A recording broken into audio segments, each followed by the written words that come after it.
Welcome to the Fiscally Awesome podcast. I'm your host, Matt Gardner, co-founder and CEO of Hiline.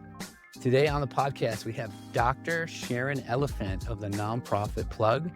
Sharon's got a lot of energy and she's very passionate about doing a lot of good work in the world with very early stage nonprofits. Sharon, welcome to the show and we're excited for the discussion. Okay, Dr. Sharon, welcome to the Fiscally Awesome podcast. How you doing? Thank you. I am good. I am ready for this. Yeah, you're good. You're hanging out in sunny Los Angeles, and I'm up here freezing in Syracuse, New York. Yeah, it's about 80 But degrees today. it is, just don't tell me that. I don't want to know that. It's 0 degrees and there's 3 feet of snow on the ground. So we're living different lives. I just got a bottle of vitamin D on my desk just to kind of keep the engine going. Again. But so while we may share different climates, we do share one common passion, which is working in service of the nonprofit ecosystem. So today we're going to talk about how to take your nonprofit from zero to impact. And I think Dr. Sharon and the nonprofit Plug have like a super interesting story in terms of how you're doing that through the work that you do. But let's just maybe set the stage, like talk about yourself and the nonprofit Plug and kind of what you guys are all about. Sure. So thank you so much for having me. I am Dr. Sharon. Last name's Elefant, just like the animals. You go out there and look for me. So cool. I know. It's so much fun. Real quick before I really dive in, my mom, before she married my dad, her maiden name is Freed. So she became a freed elephant and hyphenated Green it. elephant. Yeah, and she's a high school teacher and taught the AE student. They called her Mrs. Liberated Pachyderm. Oh man, that's so funny. We have come to embrace being the elephants or the herd. So I am the CEO and founder of the nonprofit Plug, and we're in our 6th year of our company. We have about a team of 14, and we all specialize in kind of various aspects of nonprofits.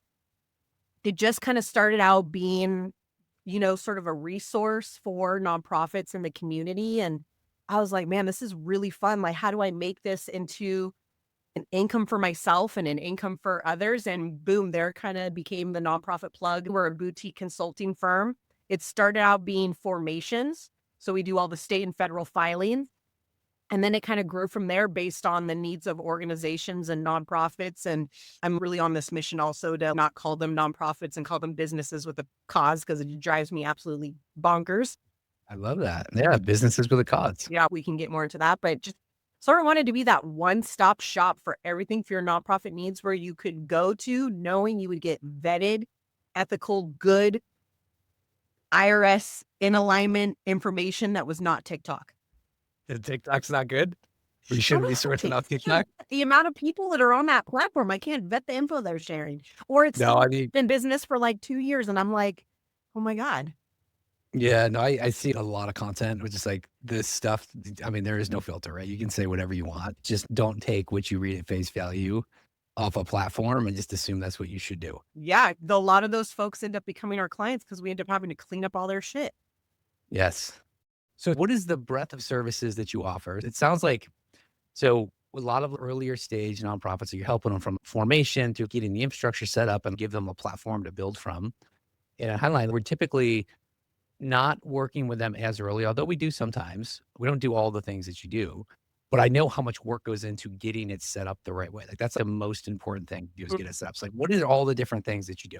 Yeah. So very, very first step, all the way from formation. So their state and federal filings, articles of incorporation, helping them create a mission statement and their purpose statement that goes on their filings that's going to be usable for funders, for donors, for IRS approval. We have a 100% success rate in our nonprofit formations. And there's a reason for that. We're not just a company that does legal filings. We're also nonprofit consultants. And we know what messaging helps you get funding and partnerships. So that gets incorporated into folks' filings for their organization.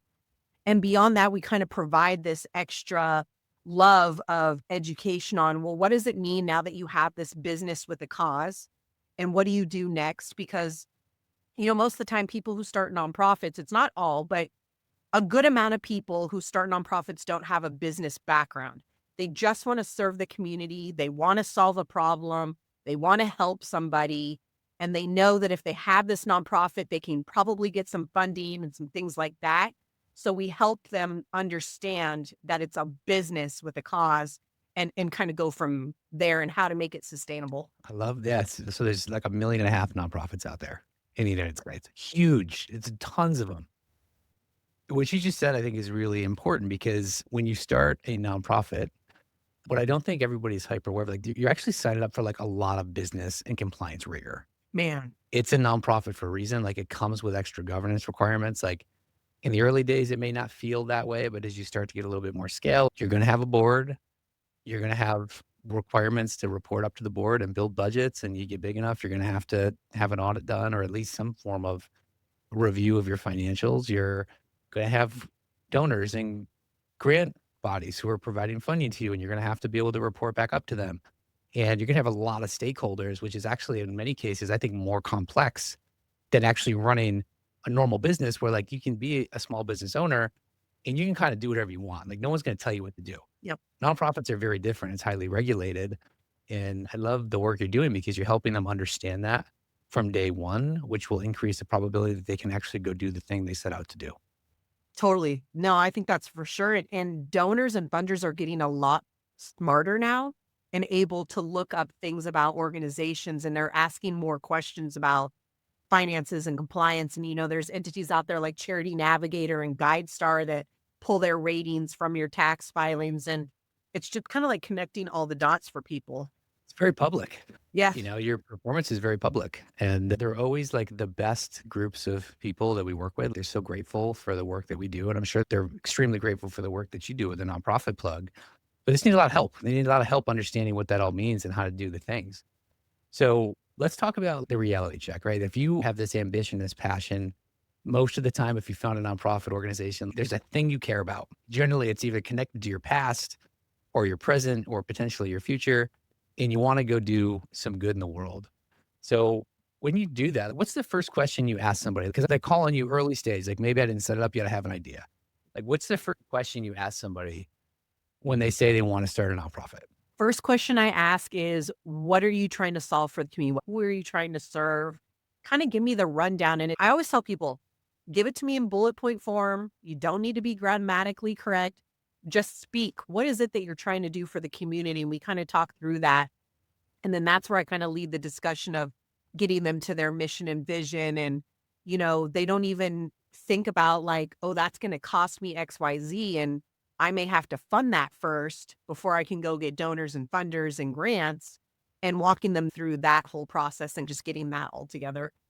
Do you find that when they come to you with an idea, if they thought about like, this is the thing I want to do, I know I'm going to have to hire 5 people to deliver on programming, and I kind of know the organization that I can get the fundraising from? Or is it like you're going to take them through the exercise of trying to think about it that way? Rarely does someone come to me where they've already got like, I know what program I'm going to have. I know I'm going to need 5 staff and let's go from there. Very rare does that happen unless it's already maybe a 5-10 year nonprofit that's been around operating and they've sort of gone through those painful failures and had to jump to those next steps. So when it's a brand new one that comes, which is my favorite, we're able to help them understand that type of infrastructure that they're going to need to execute on that vision. Even as simple as I want to provide PB&J sandwiches to the unhoused community is going to cost you. And so talking to them about, have you Yeah. looked into how many unhoused individuals or families do you want to serve? And if it's a family of 4 and you want to have 4 PB&J sandwiches, have you looked up the cost of the bread for that? And is that for a week? Is that for a month? Is that for a year? And sort of my favorite words of all time is reverse engineer. I don't know what it is. I just love to reverse engineer and teach people that. And I'm like, okay, well, you want to serve 1,000 families. So go find out how much bread that is and let's step it back and bring it all the way down to how much that's going to cost per person. And then you'll have your budget.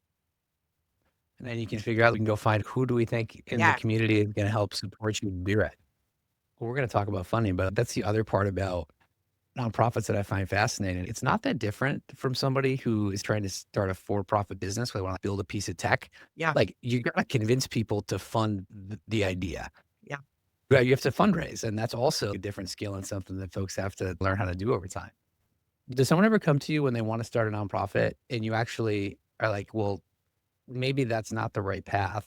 Maybe nonprofit's not right. It should be for profit, even if you're going to still do good in the world. Yeah. I'll give you a perfect example. I had a guy come to me that wanted to start a car wash service, and he wanted at the car wash place to also be like where he could host a men's group. So while you're getting your car wash, you could also hang out with other dudes and, talk about whatever. So it kind of had that mental health component to it. But he wanted the car wash and he wanted to sell car cleaning products. And so having that conversation with him, I'm like, that's not really an IRS in alignment, charitable service exempt purpose kind of thing.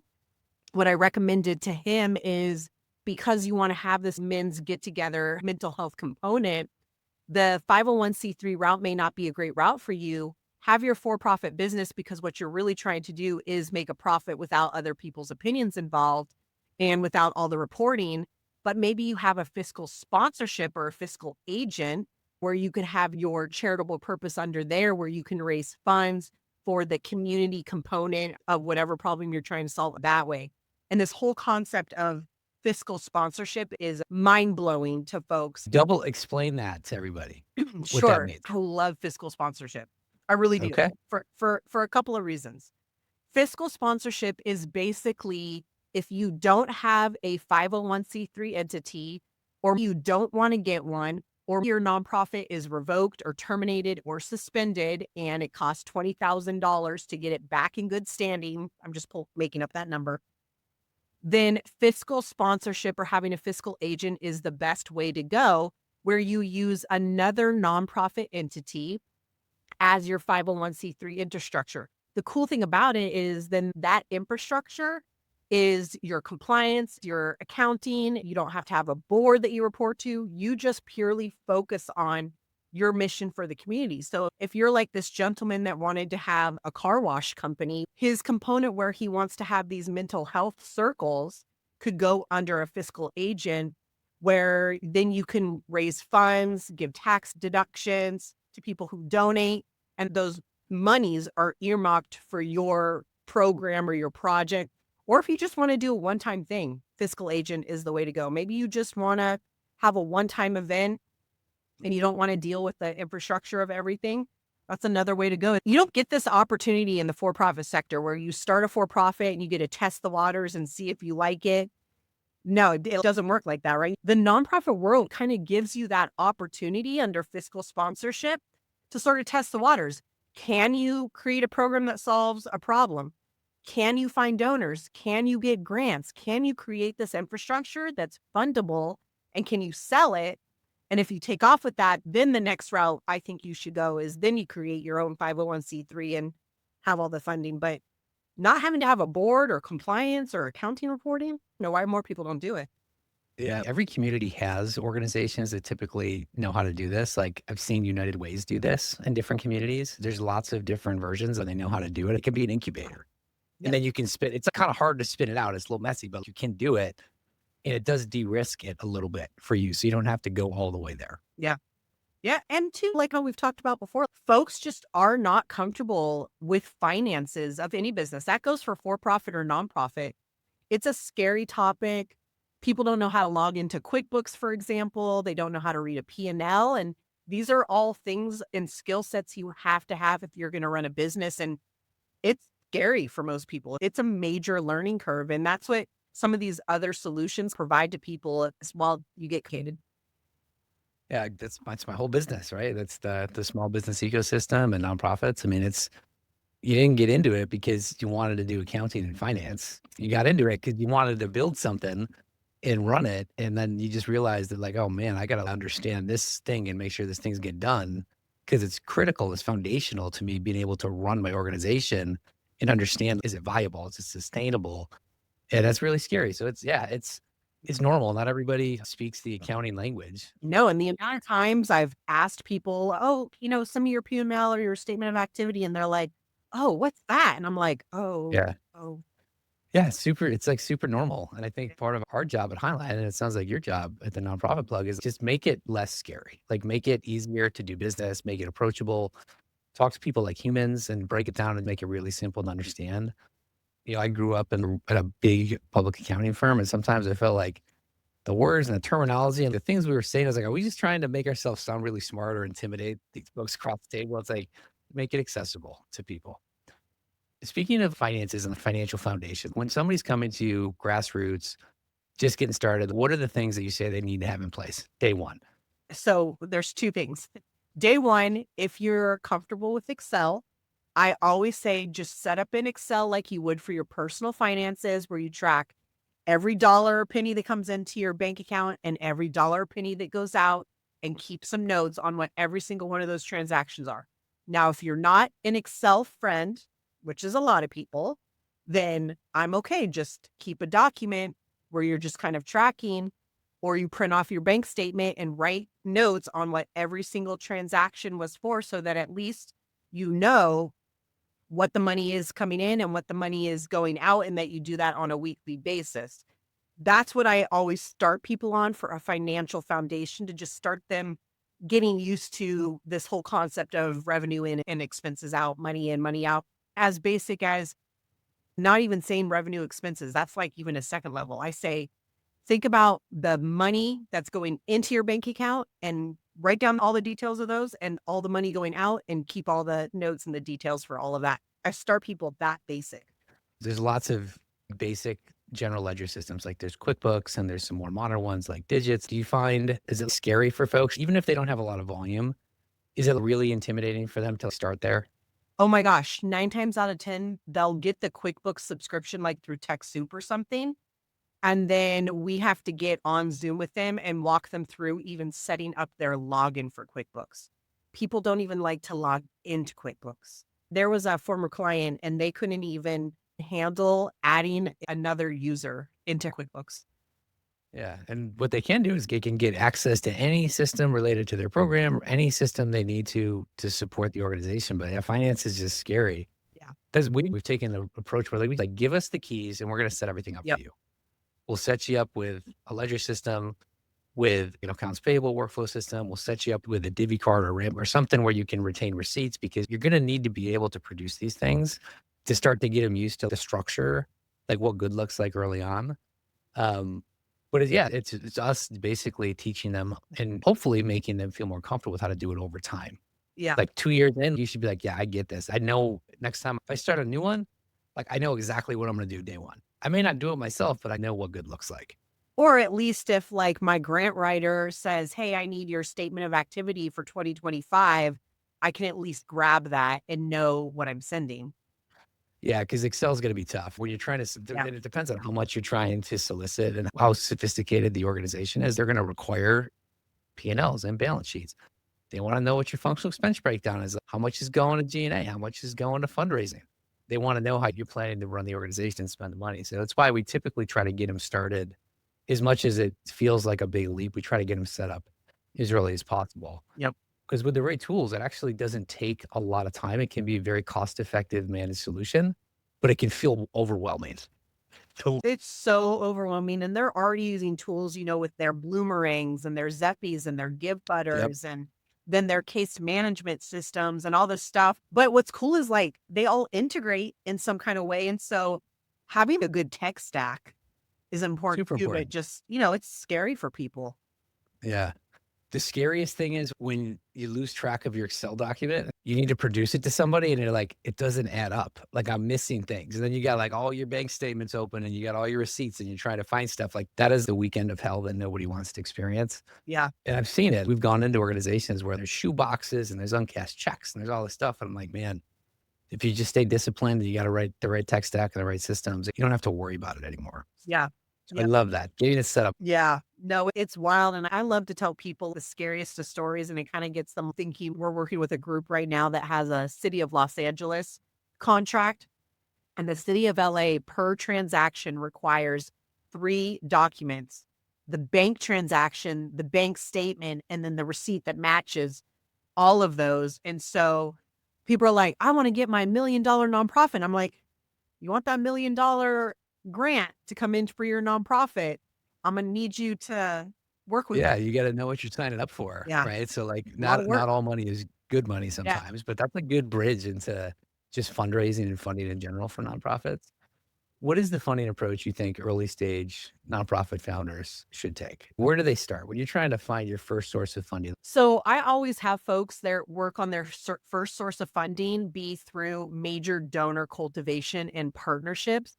Grants are so competitive. They take forever. They need you to produce, 2, 3 years of impact and finances. It's not always the best route to go. So we like to coach people on donor cultivation, your pitch and your messaging, how to ask your friends, family, businesses for funding and start that way. Not only is it easier to start with the major donors, even though you might be uncomfortable to ask for money, it's typically unrestricted funding. So you can use it for whatever kind of expenses you have for the organization in alignment of your mission. And it's typically faster. I ask you for $100 today. You say, yes, I could walk out the room with $100 today to go into the bank account. Yep. So I like it when people start with major donors and building those partnerships, which is a challenge in itself. Yeah, it's like uncomfortable to ask, but what you said is important. You want to start with somebody who's going to give you the check Yeah. so you could operate the organization. If too much of your funding early on is based on reimbursable grants, you are potentially signing up for a lot of cash flow pain. I think you got to give yourself space and bandwidth to figure it out day one. If you got a big reimbursable grant and they're going to pay you quarterly, well, you're going to reimburse quarterly. You may not get it for 90 days after the quarter ends. I think it can create a lot of stress if you start purely with too much that's reimbursable. So we talked about not all money is good money, but what's your take on that? When you talk to folks about like, what does good money look like? What are you looking for? Yeah, I would for sure say not all money is good money. I like to look at what the reporting requirements are, especially if, let's say, it's a $75,000 grant and the grant requirements are more intense and require more of your staff resources on the reporting than the actual money going out into the program and community. That may not be a good opportunity for you at first because you're just going to be spending all your money on your staff on the reporting requirements, which can get really intense. So I want people to look at, is the donor specifically saying what this money is earmarked for? Is the grant specifically saying what type of reporting requirements are there? And really make a judgment call based on those requirements. And do you have the capacity to report on those requirements? Data entry systems, receipting, accounting, compliance. Is it monthly reporting, quarterly reporting, all of that? Those come into play. And also sometimes some donors are so specific in what they want, it may not be in alignment with your organization. Yep. And like the administrative carve out in some of the funding sources, what are you looking for in terms of like, what's the appropriate amount that you can use to run the organization? It doesn't have to go directly to programming. Ooh, there's a grant opportunity that allows you for like a 15 to 25% administrative fee. Those are like some of the most beautiful grants. Then it allows you to actually hire somebody that can help manage the compliance and administrative side of that grant. Or it's a fully unrestricted grant where you Yep. are given, here's $50,000 and it's for fire relief. That's a lot of the big ones we've been dealing with, from Yep. January's fires in LA. And go serve the families. And we just want to know the outcomes. We like those. We were Like those. Yeah. So I've seen grants where they get a 5 or 10% administrative carve out. It's like you can't even, it costs way more than that Yeah. to actually run the program. Yeah. Like you're going to lose money on it because it's not going to compensate enough of the executive team or folks that don't fall right on like this is the cost to run the program. Yeah, 100%. I know, I totally agree with you on that. It's a huge gap in when grant writers are applying for those type of grants. It is educating the grant writer too on the most impactful way to write the grant when it is that opportunity to kind of write in those administrative buckets into there. Or is that administrative fee this like bucket for unknown expenses, and you actually get to have a line item for financial management, for grant writing and things like that. But that takes a really different kind of grant writer that can understand that financial language, which is not as common either. Yeah, I've had this conversation with a lot of our clients before. Like when you're writing grants, 'cause a lot of times they won't let the work that we do, they won't qualify that as part of the administrative layer. I'm like, well, we're literally working in support of producing all the things that you need to have confidence that the money's been spent in the right place. So I've always had so much curiosity. Like, why don't you think that that's a good use of that money? Yeah. Like they need it. It makes them better. It makes you better because you're going to spend less time on this and you're going to have more confidence that all this is being spent in accordance with the agreement. But it's just, we've never had success with it.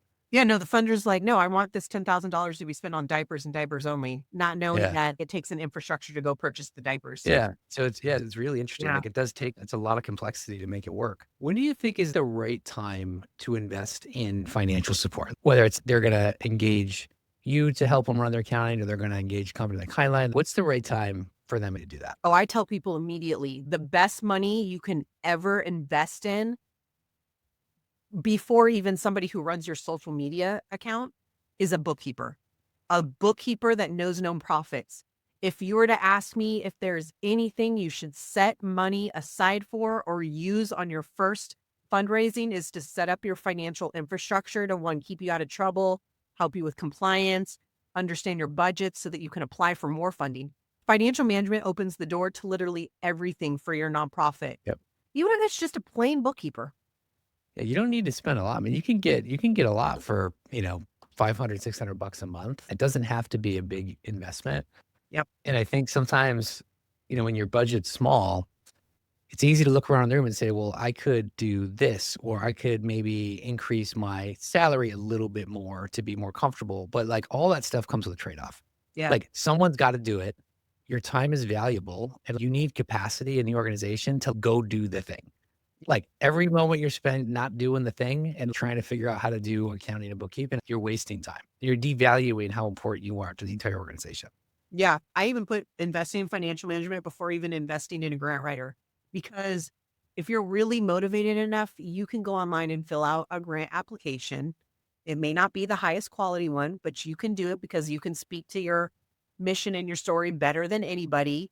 But if you're someone who doesn't know finances, how are you going to fill out the financial portion of the grant? Yep. Agree. And it's important because it's like your pitch deck, right? Like you're going to submit it and someone's going to review it and they're going to look at a bunch of them and they're not going to probably go through every single one in detail. They're going to look for the things that stand out. And if your numbers don't compute or they look insane, Well, you're probably just going to keep scrolling, I always say, unfortunately. if it smells, it stinks for a reason. That's right. So I love that. I think that's good advice. And we say it all the time too. And, even grassroots organizations, like we see a lot of times there's treasurers on boards who have a background in finance and accounting that are doing it. And sometimes it works well, but it's also like they're doing it when they can and they're kind of doing it in a scramble and they're doing it to try to be supportive. But that's not the purpose of having somebody on your board either, right? Like you want them to support you on the strategic side too. So I've seen that work, but I've also seen it be not a great solution. Yeah. So financial literacy, last topic for the day. Why nonprofit leaders can't afford to stay in the dark. So first question for you. When you don't understand something, like there's lots I don't understand. Like my whole family's in construction. I don't really care how to do the thing. So you want to come help me fix something, you go do the thing. But finance is so foundational to an organization. I think because you don't understand it, it kind of just feels like the scary thing that potentially is above my head. I think that's actually really dangerous. So what are the dangers of somebody being too hands off and not plugged into their finances? Where have you seen that go For wrong? sure. And I always tell people you need to know just enough to be dangerous. You need to know just enough to be able to ask a question or understand if there's a gap. And so for folks, you literally, and it'll always come back and bite you in the butt. You've got to at least be able to do the bare minimum. We're not saying that you need to be a CFO or a bookkeeper or a CPA or an accountant or like any of those acronyms whatsoever.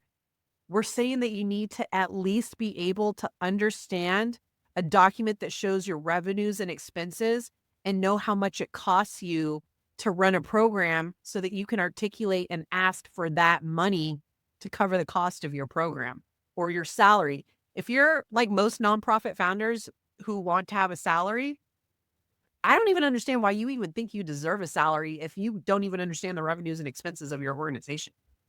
That's fair. It's a good point. I literally don't get it. And that's all people come to me and ask is, well, I want to have a salary. I'm like, okay, cool.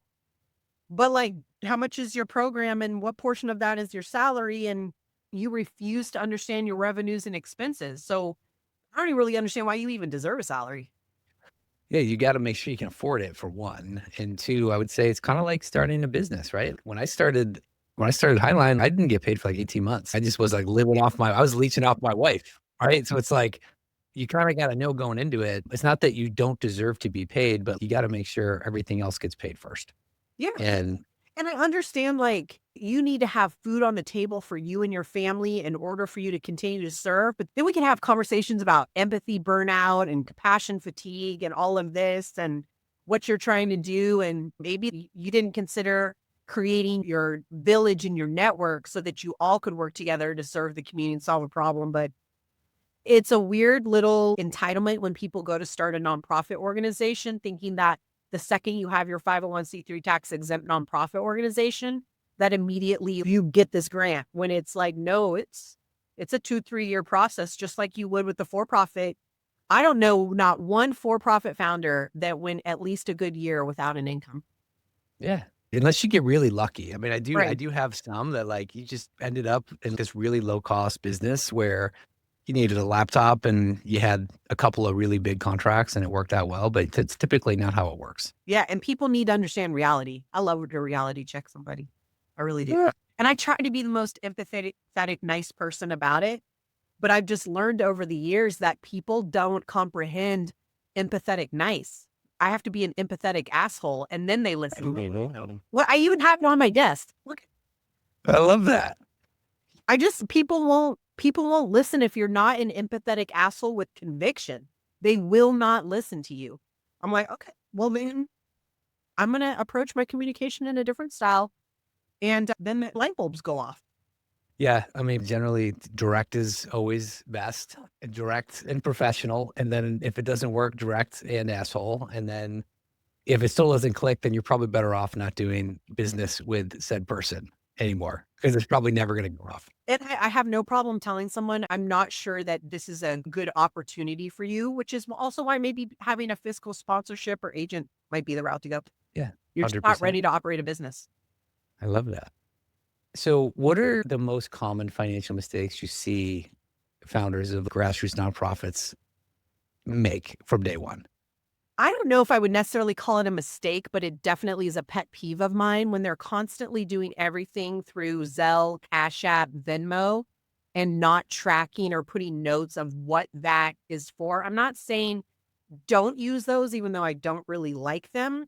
I'm just saying at least put in the note, was that for a possible contractor? Was that to pay for a laptop, to pay for food, and who was the food for? That's the biggest mistake I see most people making, is not tracking what they're spending money on. And then it's like 2 months later, they're going back trying to remember what that Cash App or Venmo or whatever it was for. Yep. I mean, it doesn't matter if it's for profit, nonprofit, anytime PayPal, Venmo, Zelle, all of them. And a lot of times they're like personal accounts too. And it just gets really convoluted and messy. That's actually called misappropriation of company funds. Yep. For everybody listening, you're not allowed to do that. That's a no-no. And then you can't get mad at us when we have to charge you to like untangle that mess Yep. so that you don't get in trouble. That's a really good one. I think that is just like the easiest way that people know how to spend and receive money, but it's really hard to account for it. Especially if you're not keeping the notes on it or the documentation, or, just trying to get them to put independent contractor agreements in place with everybody so that there's clarity around how you get paid, what you get paid, things like that. Another really good one. Early days, it's like, well, I'll just pay everybody as a contractor. Well, there's regulation around that. I mean, the government's caught on. They know that people do this to avoid having to pay employer payroll taxes on this. So they do care about their 8% and change or whatever it is. And you got to be really careful because it can be expensive. You can get in trouble for it. And it's not that expensive to set up a payroll instance with some of the modern platforms out there, but that's another one we see a lot too. Not as much with nonprofits, but in the for-profit world, we see that one a lot. Yeah. The other thing I see a lot too, which maybe isn't necessarily so much finance, is not tracking their data, like who they serve, the demographic data, which is needed for a lot for reporting requirements. And actually it's needed for tax compliance. If you're filing more than a 990N, I always tell people just do it on a weekly basis so that way you can stay up with it, because it's a lot of work. We could have a whole separate conversation about data for nonprofits because they do have a big need for it. And typically, there's not a lot of great technology solutions that have been around for a long time to serve them, but your operational data, the demographics of the people that you serve, and then your donors, like a donor management database, Yeah. like that is generally not, I mean, it's like that in the for-profit world too. I've never really met a CRM or donor management database that's really well kept, Yeah. but that stuff is so powerful when you start to build a fundraising muscle. All that data about who gave you money, when did they give it, how much did they give, how do I reach them, how do I reach back, when's the right time? All that is really inaccessible right now, and I think it's just the systems and a data problem, but Yep. when you have to recreate it, to your point, all of that stuff you're gonna need, and it can create the same headache that you have to deal with when you don't do it well through your finances too. Yeah, because it's interesting. I don't think people really realize that your impact data actually gets reported on your annual tax filings for nonprofits. Yep. You don't really think about that because in the for-profit world, you don't have to say that. Yeah, and you could guess it, Yeah. like, no one's ever really gonna know, but that's also used to show the level of impact. So you're marketing yourself every time you put this stuff out there, and you're gonna need it when you go to apply for the next grant or a major donor, and you want it to be right, and you want it to be true, and you wanna show trends and progress and all that stuff. I get why it's hard to do, but I think sometimes you don't think about it in the moment, how important that information is gonna be to get it right down the road. Yeah, 100%. 100%. So we got more problems, we got more work to do. Would There's more work to be done. So Right. we could do a webinar a day. We could do one a day. Yeah. So no, I think you're coming back. I'm already like making a mental note that Dr. Sharon's coming back. I love it. Okay. So can we maybe wrap up this part 1 episode with a couple of rapid fire questions? All right. What is one thing you wish every new nonprofit founder knew before they started? That it costs to operate your nonprofit out of your own pocket to begin with.